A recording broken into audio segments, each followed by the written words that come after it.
Psalms 13 to 15. David cries out to God, "How long, O Lord? Will you forget me forever? How long will you hide your face from me?" Have you been there? David is a real guy just like us, and he struggled just like us. But one of the greatest words in Scripture is but. After David is real and transparent before God, he ends up getting back to God's promises, God's perfect character, and God's proven history. But I have trusted your loving kindness. My heart shall rejoice in your salvation.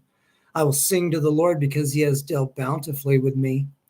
David goes on to encourage himself and us in the truth and to warn those who reject it. The fool has said in his heart, there is no God. Not one person ever has done right and doesn't need God. Not even one. We're all in the same boat. David goes on to say that there is wonderful fellowship with the Lord for the person who understands truth and submits to God. He pinpoints areas that the true believer will deal with in his life as a result of the living Christ dwelling in him, and this will allow the sweet and intimate fellowship. He will walk in integrity and work righteousness. He will speak truth. He will not slander others. He will not do evil to his neighbor. He will honor those who fear the Lord and despise those who don't. He will keep his word. His yes will mean yes, and his no will mean no. He will not try to get rich at others' expense, and he will not take a bribe. No, we are not saved by our good works, but once we are saved through grace by receiving Christ, these good works begin to become more and more prominent in us because it is God who is at work in us now, both to will and to act according to his good purpose. Acts 19, 21 through 41, Paul planned to go to Jerusalem and then to Rome, having sent Timothy and Erastus in Macedonia.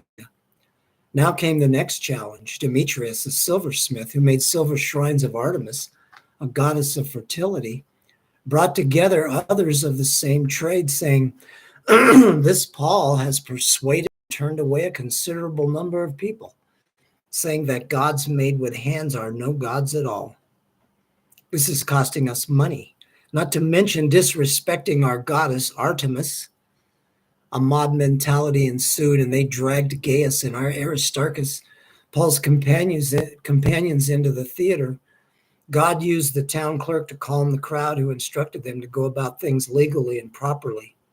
The text tells us that there was mass confusion in this mob, and that many didn't even know why they were there. They were just joining in on the gathering, getting caught up in the emotion of it all. Do you know what you believe and why you believe it? Could you get caught up in the emotion of something with the majority?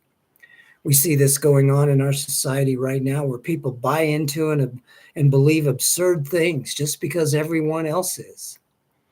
The question we must ask, and we're created to ask, is, what does God say? Do you know or care what God says? Well, you will.